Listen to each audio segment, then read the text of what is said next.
The rain patted gently against the windshield as Meredith drove through the familiar winding streets of Brookpine Hollow. In the back seat, her daughter Clara sat in silence, a folded costume resting untouched on her lap. She stared out the window, not watching anything in particular. Meredith glanced in the mirror, trying to read her daughter's expression, but Clara's face was still, her lips parted only enough to murmur, "She said I wasn't beautiful enough to be Queen Solaria." It hit Meredith like a punch to the chest. She tightened her grip on the steering wheel, but no words came out. What could she possibly say? That her teacher was wrong? That beauty was subjective? None of it would soften the blow of hearing such a soul-bruising statement from someone Clara admired. Clara had bounded into school that morning with sparkles in her eyes. She'd spent weeks dreaming about the role in the school's spring fantasy pageant, the Crown of Starlight. Clara had fallen in love with Queen Solaria, the radiant queen who ruled the realm of dreamlight, kindness, and song.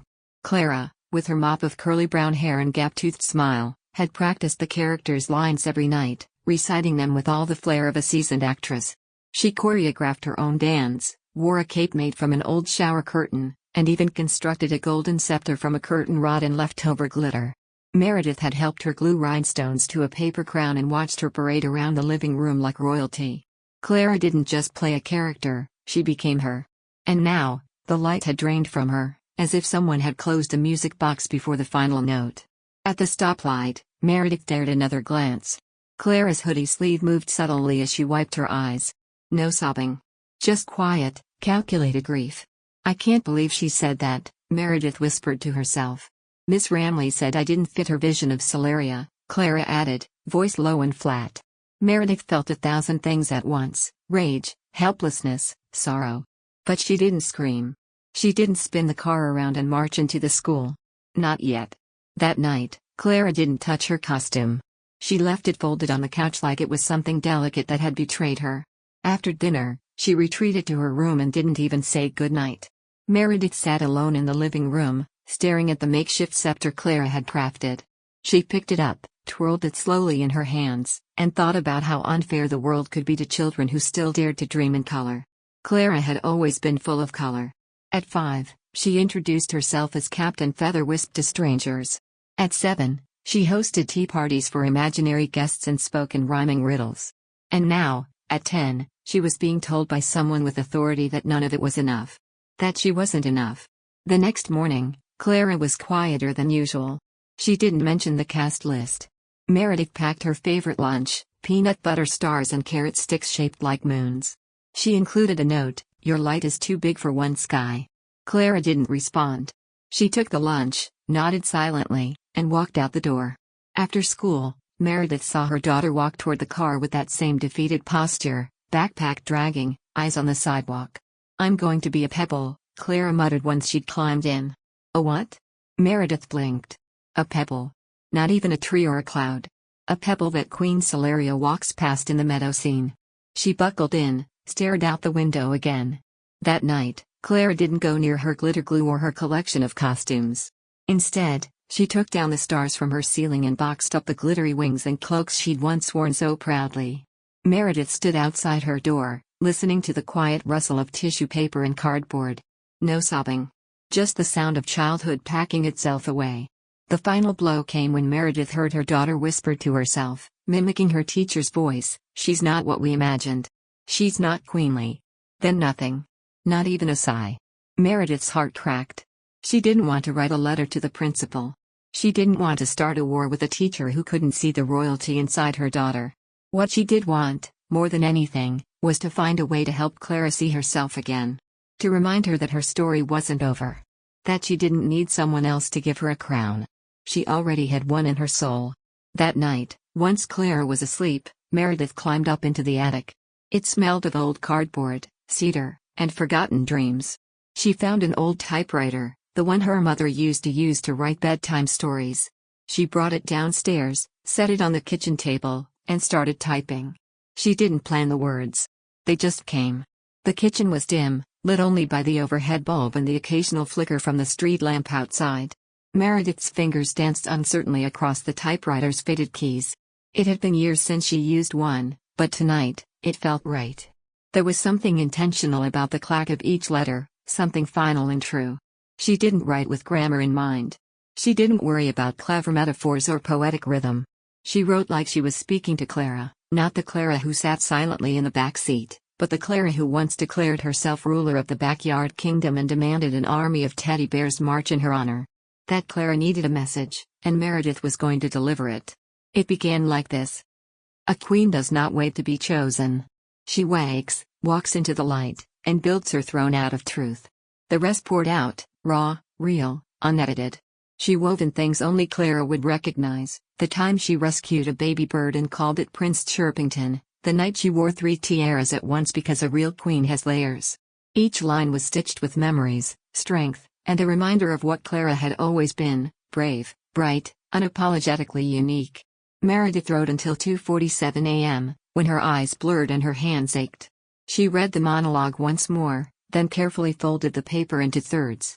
She placed it into an old jewelry box lined with velvet and tucked it into her bag. She didn't know when she'd give it to Clara. She just knew she would. The week leading up to the school pageant felt like trudging through fog. Clara continued her days with mechanical precision. She got ready, went to school, came home, ate dinner, and went to bed. No sparkle. No songs. Her spark hadn't just dimmed, it had gone dormant. Meredith watched her rehearse the meadow scene in the living room one evening. Clara knelt on the carpet in her Pebble costume, a gray hoodie and matching sweatbands. The role had no lines. No movement. Just stillness.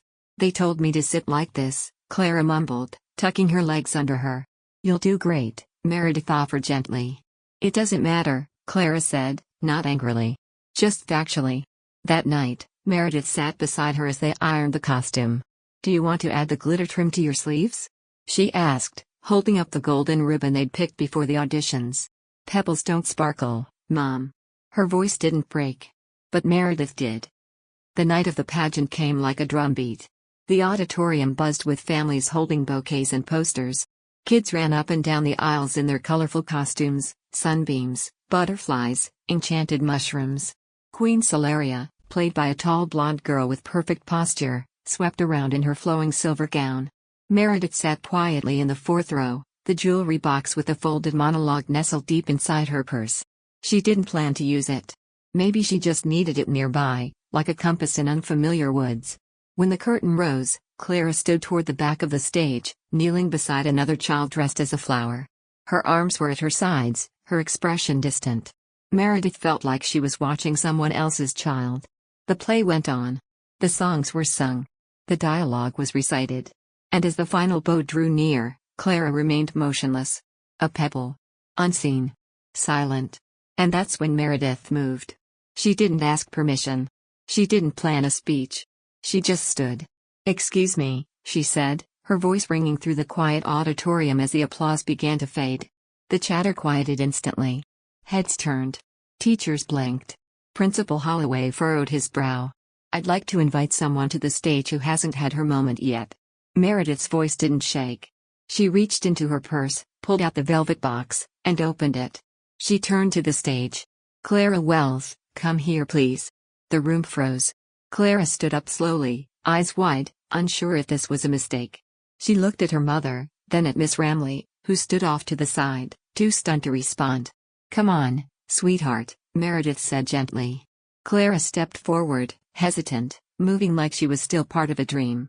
Meredith handed her the monologue. This is yours. Clara stared at the paper for a long moment. Then, with her hands trembling, she turned to face the crowd. Meredith held her breath. Clara began to read. A queen does not wear a crown to be important. She is important because she refuses to disappear. Even when others tell her she should.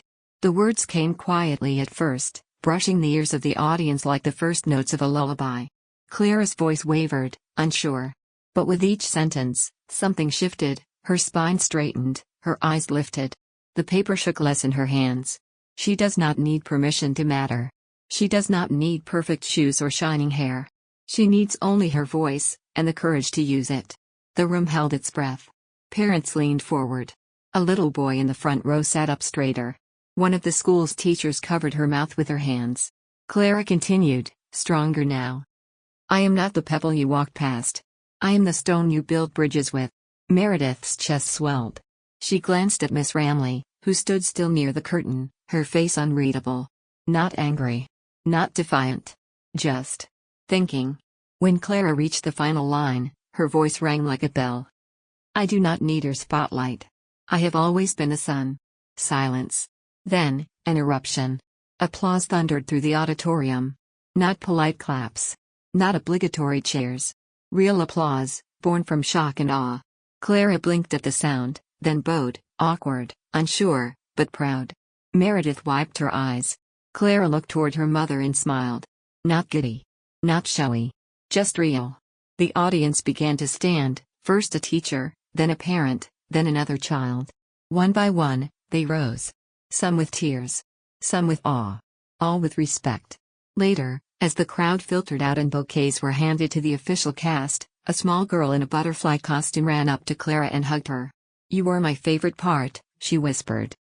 Backstage, Clara unpinned her costume hood and looked at her mother. Was that too much? Meredith leaned down and kissed her on the forehead. No, baby. It was exactly right. A week had passed since Clara stood on that stage and spoke truth into a microphone that was never meant for her. But in the days that followed, something subtle began to change. It wasn't loud or sudden, more like the slow melting of winter frost. Clara started humming again. Just softly, when she washed her hands or stirred her cereal. Little wordless melodies that had been absent for weeks returned like forgotten lullabies. Meredith noticed it immediately. She didn't say anything, just listened, heart full, every time that faint tune made its way back into their lives. On Wednesday morning, Meredith found the paper crown back on Clara's bookshelf. It wasn't displayed like a trophy. It wasn't hidden either. It just existed, like it had always belonged there. A little worn. A little bent. But unmistakably hers. She wasn't pretending to be a queen anymore. She had become something greater. And yet, Clara didn't rush to audition for the next play. When the spring musical was announced, The Tale of the Clock Tower Swans, she didn't even glance at the sign-up sheet. Meredith asked her casually one night while they washed dishes. You thinking about trying out? Clara shrugged. Not really.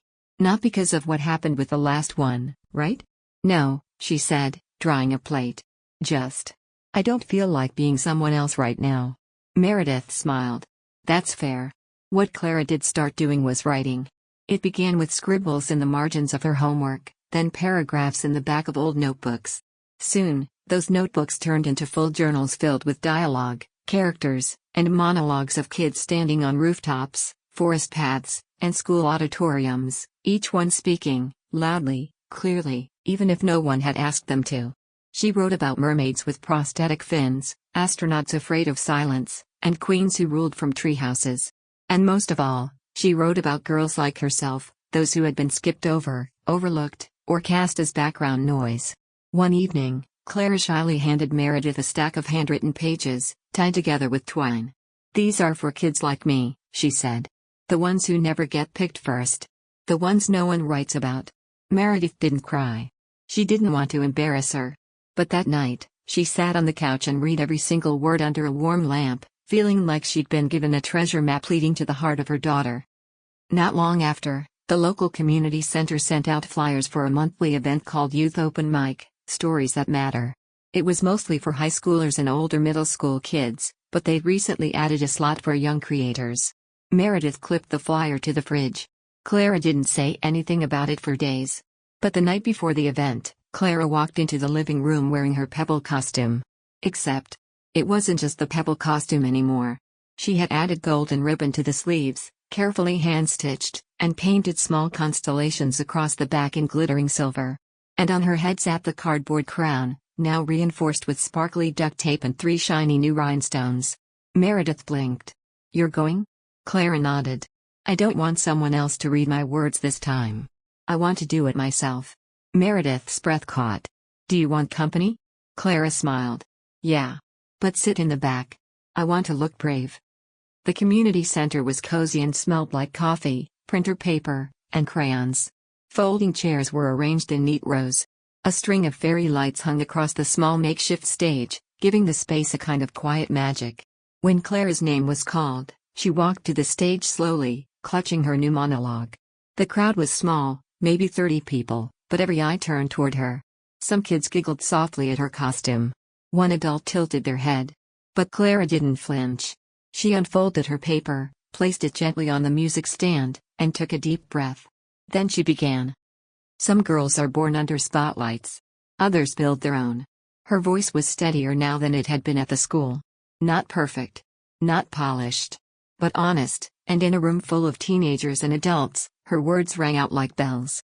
She talked about being small in a world that measured everything in size. About trying to shrink into invisibility because it was safer.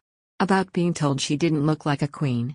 And then, about learning that royalty isn't about who's chosen, it's about who chooses themselves. She ended with a line that hadn't been in the original speech.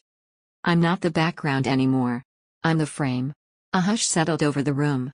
Then, one by one, people clapped, not just politely, but warmly. With understanding. With awe. Afterward, a girl no older than 11 with a scar running across her cheek came up to Clara, hugged her without saying a word, and walked away. Clara turned to Meredith. I hope she writes her own next. Meredith couldn't respond. She just nodded, her throat too tight to speak. Weeks passed. Clara kept writing. She filled journals, began typing her stories into shared documents, and even started helping a friend in her class write a short scene for an assignment. Miss Ramley, the teacher who had dismissed Clara's dream months ago, requested a meeting. Meredith agreed, cautiously. She expected a formality. A defense. Maybe even a reprimand. But when she walked into the empty classroom, Miss Ramley stood near the window, watching the playground below. I misjudged her, the teacher said quietly. And I misjudged what my students needed to see. It wasn't a grand apology. It wasn't a speech. But it was true. Meredith nodded slowly. She didn't need your role. She just needed to be heard. Miss Ramley blinked. She's got something most adults spend a lifetime trying to find. At home, Clara taped a quote to her wall, above her writing desk. It read, "They called me a pebble. But I made ripples." And every time she sat down to write, she read it aloud, like a promise to herself. She wasn't just reclaiming her voice anymore. She was building a library of voices, each story a spotlight. Each word a mic passed to someone who had been told to sit quietly in the back. It was a gray Saturday morning when Clara first opened the envelope from the District Writing Council. Her hands trembled a little, the way they used to before ballet recitals or spelling bees. Meredith stood nearby, folding laundry in the living room, pretending not to watch, though every fiber of her attention was on that envelope. Clara peeled back the flap and pulled out a letter printed on thick, cream-colored paper.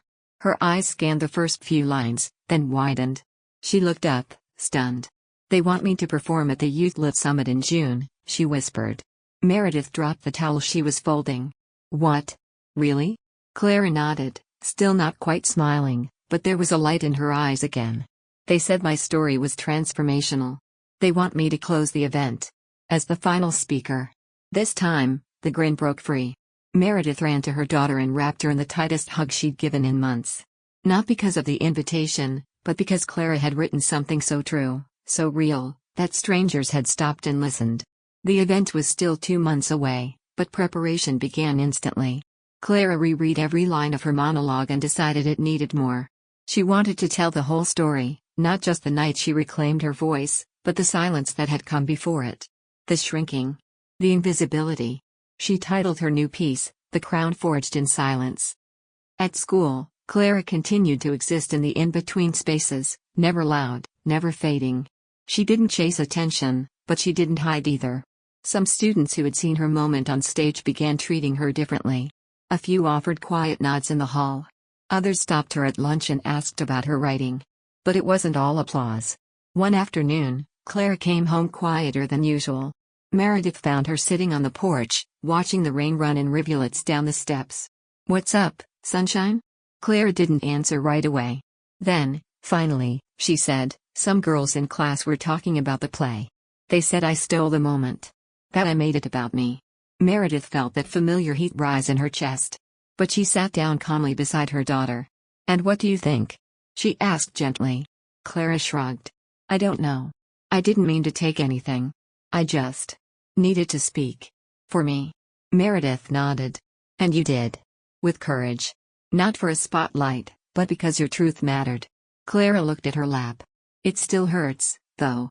"I know," Meredith whispered. "But sometimes the most important voices are the ones people try to silence." That doesn't mean they shouldn't speak, it means they must. Clara didn't respond right away. But the next day, she added a new paragraph to her monologue. A paragraph about how even Queen's face whispers, and how true royalty is not being untouched by judgment, but standing tall in spite of it. As June approached, Meredith watched Clara transform, not just into a writer or a speaker, but into something deeper.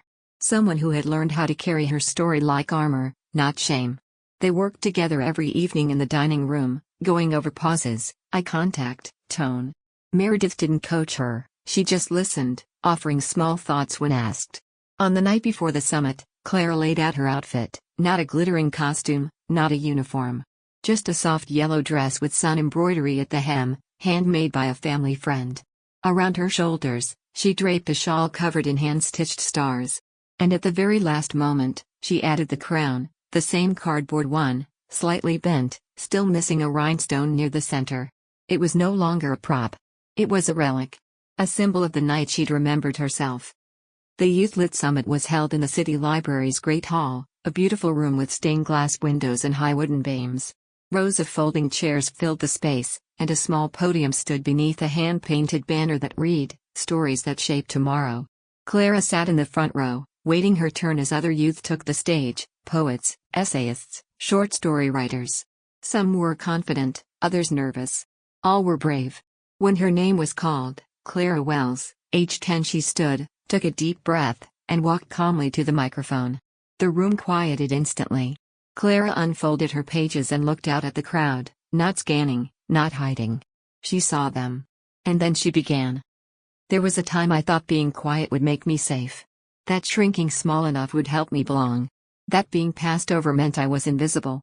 But I've learned something since then. You don't have to be loud to be heard. You just have to be true. She spoke of the day she didn't get the part. Of being called not queenly enough. Of folding away the dreams she'd once danced in. And then, of standing on a stage she wasn't invited to and taking up space anyway. Her voice trembled once, but just once. And when it did, the silence of the room didn't judge her. It held her. She continued. I wore the wrong shoes. I didn't have the right look. But I had a crown made of paper and a voice full of thunder. And sometimes, that's more than enough to change a room. People leaned forward in their seats. A woman in the back dabbed her eyes. A teenager in the front row put down her phone and simply watched. And as Clara reached the end, she closed her eyes for a moment, then said, This crown wasn't given to me. It was folded in the dark. Decorated with scraps. Held together by belief. It is bent and imperfect. And so am I. But I wear it now not because I want to be seen. But because I finally see myself. She finished. Silence held for one full breath. Then another. Then, thunder.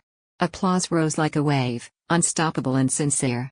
Not just from parents, but from students, librarians, and even the judges seated at the table in front. Clara stepped down slowly, crown still on, and walked back to Meredith, who stood, beaming, arms wide. When Clara reached her, she whispered, Was that too much? Meredith kissed her forehead. No, baby. That was just enough to move the world. Summer came, and with it, long days, warm nights, and the hum of possibility. Clara spent most mornings on the porch, legs tucked beneath her, notebook balanced on her knees. She wrote with the intensity of someone uncovering buried treasure, only the treasure was inside her all along. The world outside seemed to stretch a little wider now, like it was finally making room for her voice. The youth-lit summit had changed something. Not just in Clara, but in those around her. After her reading, several kids had come up to thank her.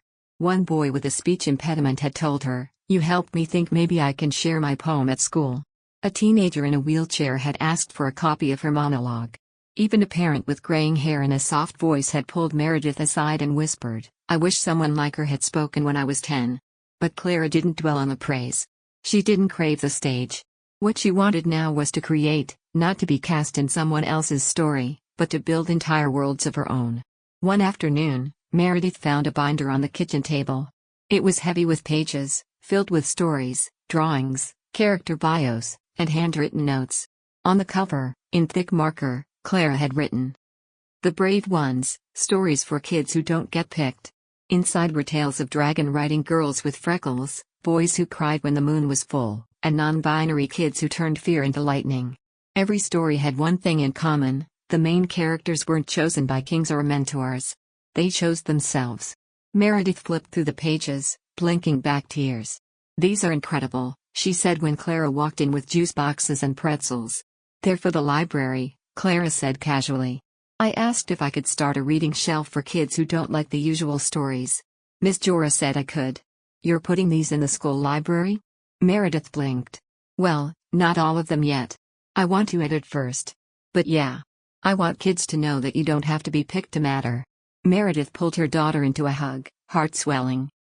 A few weeks later, Meredith received an email from the school. Miss Ramley, yes, that Miss Ramley, was organizing a fall storytelling night and had asked if Clara would be interested in reading something. Not as an audition. Not as a background character. But as Clara, a featured storyteller. Meredith hesitated before asking. "What do you think?" Clara tilted her head. "Maybe. You're not mad at her anymore?" Clara shrugged. "I don't need to be mad. I think she learned something. Maybe I did, too."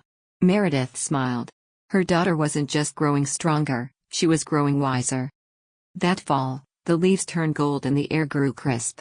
On the night of the event, the school gym was transformed into a cozy space filled with string lights, blankets, and cocoa stands. There was a reading nook made of beanbags and cushions. Parents and students crowded in. Clara wore her favorite hoodie with a constellation patch stitched over the heart.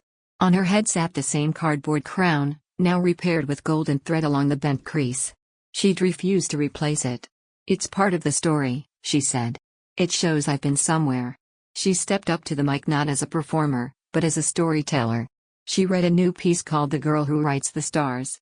It was about a girl born without a name, in a village that believed only those with special titles could speak in public. She spent her days picking up stardust that others dropped, piecing together fragments of old dreams. And one night, when everyone was asleep, she climbed to the top of the village clock tower and whispered her first story to the stars. The next morning, the sky was different. It shimmered with constellations shaped like open hands, wide eyes, bent crowns. The villagers gathered. They didn't know who had drawn the stars, but they stood quietly beneath them, hearts moved. The girl never asked to be seen. She just showed up. When Clara finished reading, the room stayed silent for a moment, then erupted in soft applause, the kind that makes your chest warm rather than loud. No standing ovations. No confetti. Just connection. Afterward, a group of younger kids clustered around her, asking how she started writing. One boy held up a crumpled drawing and asked if she'd read his story next time. Clara knelt beside him, smiled, and said, "Only if you promise to read mine, too." That night, as Meredith tucked Clara into bed, she looked around her room, no longer filled with tiaras and tutus, but with notebooks, art supplies, and tiny paper stars pinned to the wall. "You proud of yourself?" Meredith asked softly. Clara nodded, blinking up at the ceiling. "Yeah. I didn't think I would be. Not after everything. But I like where I ended up." Meredith leaned down and kissed her forehead. "You didn't end up here, sweetheart. You built it." Clara smiled, closing her eyes. "I think I'm going to start a zine next," she murmured. "Maybe call it Voices from the Background. Except, it's not the background anymore." Months later, Meredith found herself standing in the back of the town's bookstore during an indie publishing fair. Clara, now 11, was behind a small folding table decorated with hand-drawn posters and a box of zines bound by Yarn and Love. A girl with thick glasses picked one up and gasped. "Oh. This one's me. This is me." Clara grinned. "Told you. You belong in stories." And in that moment, Meredith realized something profound. This had never been about getting the lead role. Or proving someone wrong.